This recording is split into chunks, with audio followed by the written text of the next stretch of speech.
in business, and also of course juggling with children. Like, as a mother, Pooja, we have guilt Yes. all the time.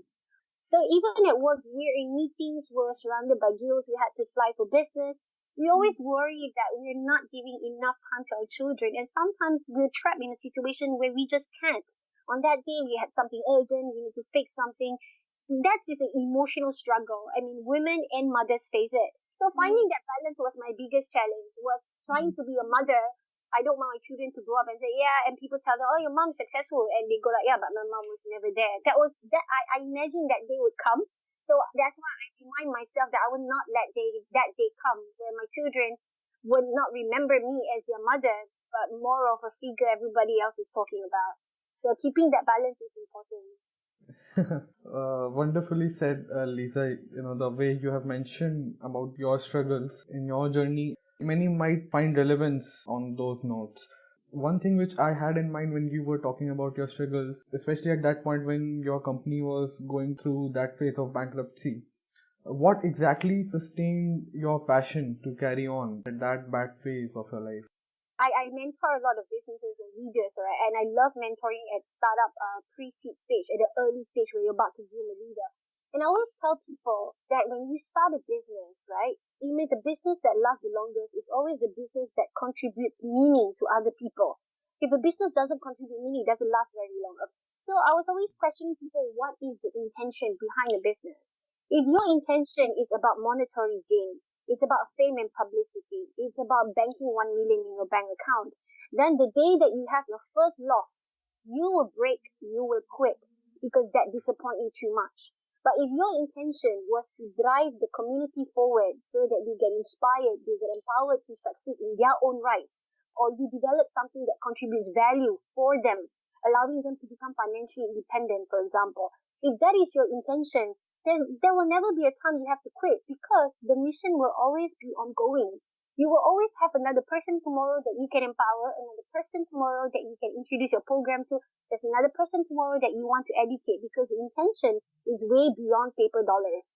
Also, another thing that keeps me in the right frame of mind when I should have lost my sanity, I should have, is that my children, we go back to intention as a mother was trying to make sure that we put food on the table.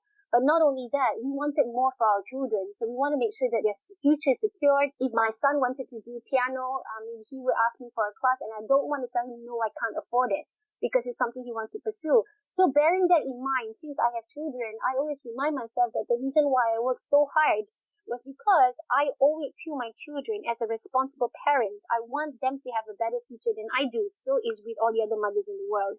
So when I kind of lose money or I have problems, I come back home, look at my children, not think about work, and think about the next stage of life that I want to give them, and that puts me back to motivation zone. And then I go back to work, and then tell myself, today I'm gonna make it, and that's how I do it every day to keep on going, no matter how tough it is. That's true. That's true. Very, very relatable. One aspect of leadership is also motivating your team when you're going through a bad phase and when you are fighting these challenges. How did you motivate your team? How did you motivate people who were a part of your business? When we hire people, we were very particular more in the character of the person than their capabilities. I always love to see fresh graduates or hungry people after, not for money. They're not hungry for money. They're hungry for experience where they want to build out a portfolio. And these are the people with the right attitude to come on board a startup and deliver. And then taking care of them, educating them right from day one about the intention and the vision of the company, which has nothing got to do with money. We don't tell our staff that, okay, you're all going to work for us. So tomorrow we are going to be a 50 million evaluation company and I'm going to cash in 5 million in my bank. It doesn't work that way. So when we encourage people to work with us, we make sure we educate them on the intention. And secondly, right, so you allow people to discipline themselves, knowing that this is what they commit to deliver. It doesn't matter what time and they will still deliver. So if they said, oh, my child is sick, can I go to childcare? They don't feel like they are begging me for permission.